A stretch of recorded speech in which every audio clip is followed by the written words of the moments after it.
So hello everyone, today video is gonna be all about the interview round of ANSET, how I cleared my interview and what tips and tricks helped me to clear the interview round. So let's go. So in the last video हमने discuss किया था ANSET के बारे में, ANSET का paper क्या होता है और किस टाइप के क्वेश्चंस पूछे जाते हैं, और इस वीडियो में हम कवर करेंगे कि इंटरव्यू में क्या पूछा जाता है, कैसे टाइप से होता है. तो if you have qualified ANSET then congratulations. Now you are moving to interview round, and in this interview round they will test some skills of you. So you have to give that, you have to be presented confidently. If you not present yourself confidently, then there's high chances that you may not able to make it. So make sure that whatever introduction you give or whatever answer, it is not necessary you always give the right answer, but whatever explanation you give, you have to give it with confidence. First thing है कि आपको अपने बारे में पता होना चाहिए. Means they will ask your name and what is your introduction. You have to give your introduction, a brief introduction. तो उसके लिए ऑब्वियसली आपको आपके बारे में पता होना चाहिए और बहुत अच्छे से आपको प्रेजेंट करना आना चाहिए विथ कॉन्फिडेंस. सो मेरे टाइम पे उन्होंने सबसे पहले पूछा था कि आपका नाम क्या है, आपका फैमिली बैकग्राउंड क्या है, आपने क्लास 12 को कब कंप्लीट किया था, आपका जेई स्कोर क्या था अगर आपने जेई दिया है तो. और फिर उसके बाद उन्होंने बोला था कि गिव योर शॉर्ट इंट्रोडक्शन. और फिर ये ऐसा होगा कि फ़र्स्ट टाइम आप अपना इंटरव्यू दे रहे होंगे तो ये इतना भी डिफ़िकल्ट नहीं होने वाला है. तो ये कोई जॉब इंटरव्यू जैसा तो नहीं होगा, ये थोड़ा सिंपल होगा, but you have to make sure कि तुम कॉन्फिडेंस से दिलाओ. सो इंट्रोडक्शन में what are your interest, what are your hobbies, you should know about yourself. And they will ask you whether you have taken computer science as an additional subject in class 11th or 12th. If you have taken, then you have to mention it, but it is not necessary that if you haven't taken computer science as an additional subject you won't be able to qualify. That is totally optional. And they will ask you whether you have worked on any projects in class 11 12th, what kind of projects you have worked on, and do you have any achievements. If yes, then what kind of achievements you have.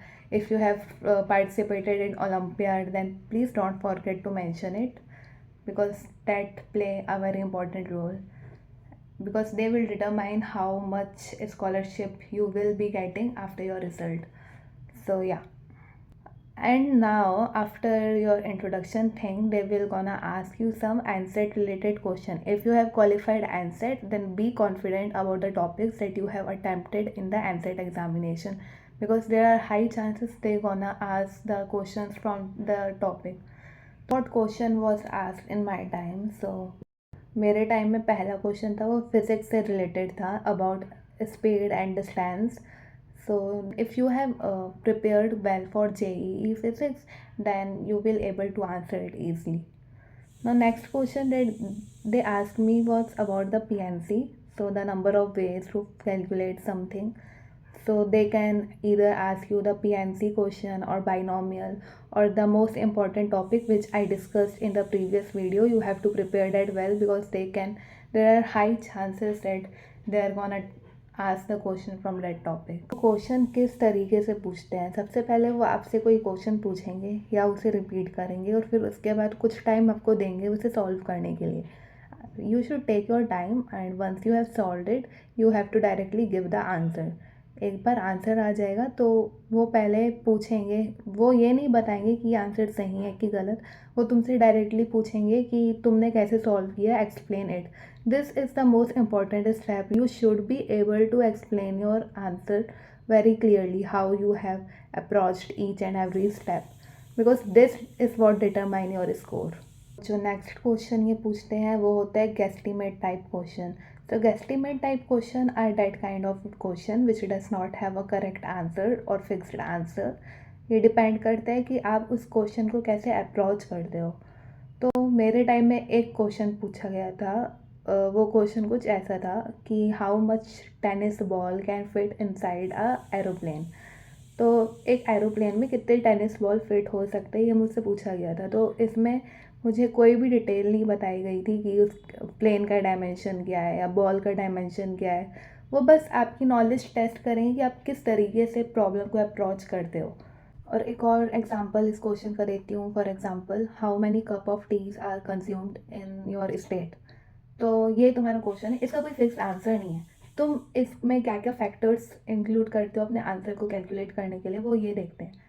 तो सबसे पहले तो तुम कोई random सा तुम थोड़ा सोचना, 3-4 फैक्टर्स लेना कि क्या क्या फैक्टर्स हो सकते हैं जो इस आंसर के टुवर्ड्स कंट्रीब्यूट कर सकते हैं। तो मैं बस एक एग्जांपल दे रही हूँ, ऐसे बहुत सारे क्वेश्चंस होते हैं तो वो कोई भी पूछ सकते हैं। तो मैं तो अपने टाइम में मेरे को क्या पूछा था मैंने उसका एग्जांपल दिया। तो फिर तुम उसके बाद एक रफ एस्टिमेट लगा के एक आंसर दो। फिर सर पूछेंगे how did you calculate your answer. फिर उसके बाद तुम्हें बताना है कि मैंने ये फैक्टर कंसिडर। फिर वो उनमें से भी कुछ कुछ क्वेश्चन पूछ सकते हैं, why did you consider this and what happened if you didn't consider this factor, all that kind of questions. So yeah, that's it about the guess limit type questions. So minimum of 3 questions can be asked. First is from logical, second can be from mathematics or answer related, and third can be guess limit type or can be any other type, because this time the interviewer can be changed, so question can also be changed. और इसके अलावा कुछ additional question भी पूछ सकते हैं, like where do you get the information और updates about the technological news. तो तुम्हें इसका आंसर देना होगा। और वो ऐसा क्वेश्चन भी पूछ सकते हैं, वो कुछ सिनेरियो बना सकते हैं और तुम्हें आंसर देना होगा। Suppose you are doing a team work और तुम्हारे टीम वर्क में कुछ ऐसा ऐसा हो गया, तो आप कैसे अप्रोच करोगे, आप कैसे सॉल्व करोगे उस कॉन्फ्लिक्ट को। So this kind of question they can also ask.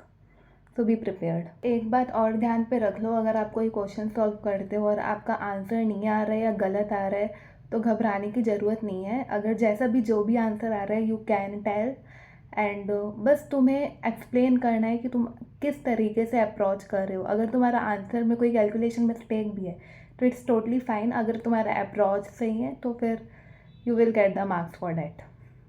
Interview में किस टाइप के क्वेश्चंस पूछे जाते हैं वो सब मैंने कवर अप कर दिया है, और इसके अलावा कुछ एडिशनल क्वेश्चन भी पूछ सकते हैं, लेकिन जो जो क्वेश्चन वो मोस्ट प्रोबेबली पूछ सकते हैं और मुझसे पूछा गया था वो मैंने इस वीडियो में कवर अप कर दिया। If you want additional discount on the registration fees, use the link below in the description. So that was all about it, and if you have any question then drop in the comment box below, and stay tuned for the next video.